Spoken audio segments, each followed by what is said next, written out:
Good morning happy family YouTube চেনেললৈ আপোনালোক সকলোকে স্বাগত কৰিছোঁ। আশা কৰোঁ আপোনালোক চব ঠিকে আছে, আমিও ঠিকে আছোঁ। আৰু সকলোকে হেপী জন্মাষ্টমী।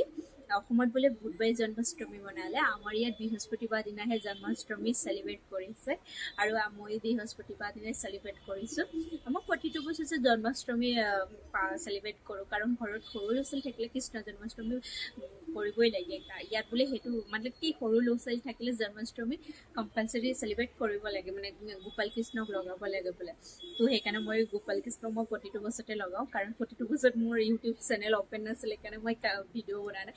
ফাৰ্ষ্ট টাইম হয় মই ইউটিউব চেনেলত মানে ভিডিঅ' দিয়ে মই পূজা কৰা। তো মই ভাবিছোঁ আপোনালোককো দেখুৱাওঁ আমি ইয়াত কেনেকৈ জন্মাষ্টমী পূজা কৰোঁ। সেইকাৰণে ভিডিঅ'টো ষ্টাৰ্ট কৰিলোঁ। আৰু ৰাতিপুৱাতে আণ্টিহঁতৰ ঘৰত মাতিছিলে পূজাৰ কাৰণে, গৈছিলোঁ। এয়া মোৰ পূজা কৰা সিহঁতৰ ঘৰত লগাই দিয়া আছিলে। তো এতিয়া মই কি কৰোঁ, ফাৰ্ষ্টতে মই ড্ৰেছ চেঞ্জ কৰি শাৰী পিন্ধি লওঁ, তাৰপিছত মই পূজা আপোনাক দেখুৱাইছোঁ আমি ইয়াত কেনেকৈ পূজা কৰোঁ। অ'কে না, অলমষ্ট মোৰ পূজা ৰেডি হৈ আছোঁ, জাষ্ট মই এতিয়া পূজাত বহিব লাগে। পূজা কৰিবৰ কাৰণে মই প্ৰসাদটো বনাই লৈ চব ৰেডি কৰি থৈছোঁ। অ'কে না, তো মই শাৰীখন পিন্ধি লওঁ, তাৰপিছত মই আপোনাক দেখুৱাই। ফাৰ্ষ্টতে মই পূজা কৰিবলৈ জেগাকণ ধুনীয়াকৈ চাফ কৰি পিয়াখন পাৰি লৈছোঁ। পিয়াখনত অলপমান হালধি লগাই, আমাৰ ঘৰৰ তলত পূজা কৰিবলৈ জেগা নহয়, সেইকাৰণে মই প্ৰতিটো পূজা টেবুলখনতে কৰোঁ। আৰু মোৰ ওচৰত কৃষ্ণ ভগৱানৰ মূৰ্তি নাছিলে, সেইকাৰণে মই ৰাধা কৃষ্ণ ফটোকপি ধুনীয়াকৈ চাফ কৰি তাতে চন্দন আৰু কুমকুম লগাই লৈছোঁ ফটো ৰাখিবৰ কাৰণে। তলত মই পাণ পাতখিনি লগাই লৈছোঁ, আৰু মই কেতিয়াও প্লাষ্টিক ফুল ইউজ নকৰোঁ, ঘৰতে এনেকৈ সৰুকৈ মালা বনাই লৈছোঁ। মই এতিয়া গণেশ ভগৱানক চাফ কৰি লৈছোঁ, কাৰণ প্ৰতিটো পূজাৰ ফাৰ্ষ্টতে গণেশ ভগৱানক পূজা কৰিব লাগিব। গণেশ ভগৱানক ধুনীয়াকৈ চাফ কৰি চন্দন আৰু কুমকুম লগাই লৈছোঁ। নিশ্চয় আপোনালোকে জানে যে কৃষ্ণ ভগৱানক তুলসী মানে বহুতে পচন্দ, সেইকাৰণে মই তুলসী মালাডালো আনি তেনেকৈ তলত ৰাখি লৈছোঁ, কাৰণ ওপৰত ৰাখিবলৈ জেগা নহ'বৰ কাৰণে। আৰু মই ফাৰ্ষ্টতে দিয়া লগাবৰ কাৰণে গৰু ঘি লগাই লৈ লৈছোঁ বন্তি চাকি জ্বলাবৰ কাৰণে।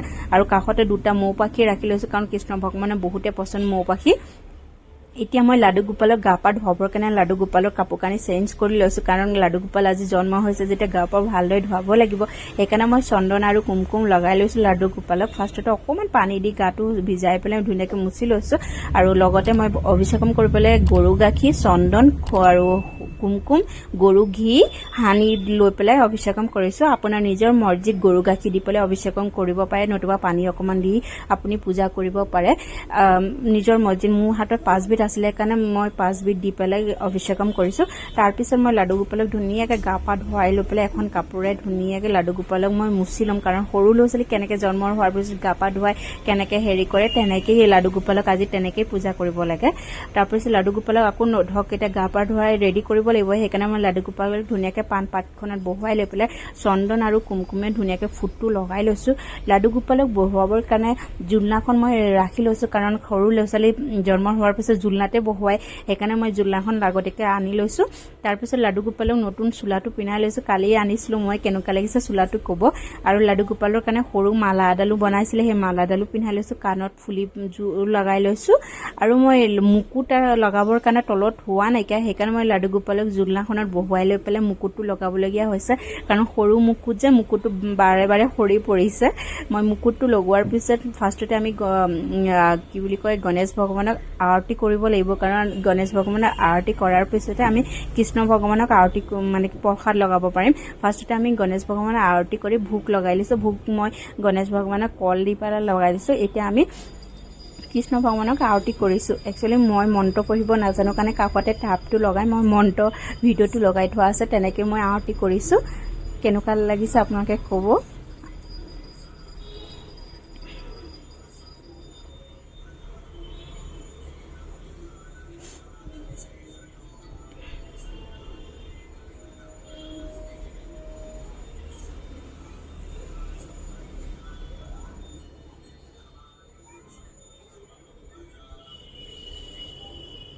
আৰু যিটো মই নাৰিয়েল ভগৱানক লগাম, ভগৱানক নমস্কাৰ কৰি নাৰিয়েলটো মই তলত ভাঙি লৈছোঁ, ওপৰত ভাঙিব নোৱাৰোঁ কাৰণে। আৰু আপুনি যিমানখিনি ফ্ৰুটছ লগাব পাৰে, সৰু ল'ৰা ছোৱালীয়ে ফ্ৰুটছ খায় আৰু গাখীৰ খায়, মই গাখীৰ অকণমান ফ্ৰুটছো। আৰু ইয়াত কয় কৃষ্ণ ভগৱানক বোলে চিৰা বেছি পচন্দ, সেইকাৰণে মই চিৰা হালোৱা বনাইছোঁ, লগতে ড্ৰাই ফ্ৰুট দিছোঁ। আৰু মই অলপমান চুইট বাহিৰৰ পৰা কিনি আনিছিলোঁ, সেইখিনিও চুইট দিছোঁ। আৰু চবতকৈ পচন্দ হৈছে লাডু গোপালৰ মাখন, সেইকাৰণে অকণমান মাখন অকণো লৈ লৈছোঁ। এতিয়া মই যিখিনি প্ৰসাদ বনাইছিলোঁ তাৰে অকণ অকণ লৈ পেলাই কৃষ্ণ ভগৱানক খুৱাই দি লৈছোঁ, কাৰণ আজি জন্ম হৈছে যেতিয়া চব বস্তু খুৱাব লাগে, সেইকাৰণে মই খুৱাই লৈ ধুনীয়াকৈ মুখখন মুচি লৈছোঁ। আৰু আমাৰ গোপাল কৃষ্ণ কেনেকুৱা লাগিছে আপোনালোকে কমেণ্ট কৰি ক'ব।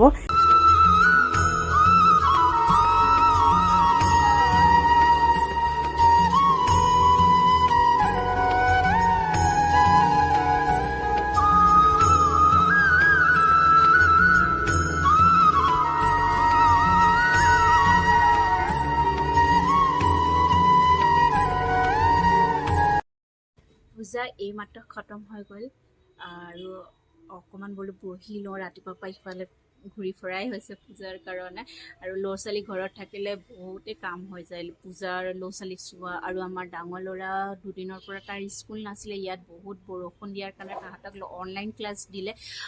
আমাৰ মাহঁতে কৈছে অসমত বোলে বহুতেই গৰম হৈছে, আমাৰ ইয়াত বৰষুণৰ মানুহ গ'লো ওলাব পৰা নাই, সিহঁতে অনলাইন ক্লাছ দি দিছে। আৰু এই দুদিনত সিহঁতৰ লগত লাগে আৰু মোৰ বহুতে বিজি হৈ গৈছিলোঁ।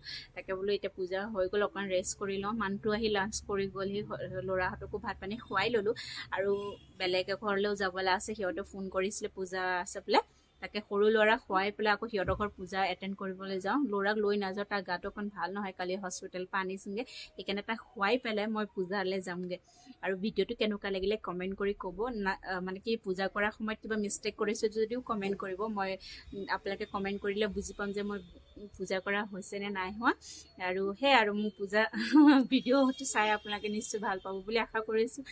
আৰু যদি আপোনালোকে মনে বিচাৰে লাইক আৰু ছাবস্ক্ৰাইব কৰিব। এইটো ভিডিঅ' ইয়াতে সমাপ্ত কৰিছোঁ। লগ পাম নেক্সট এটা ভিডিঅ'ত। অ'কে না, বাই, টেক।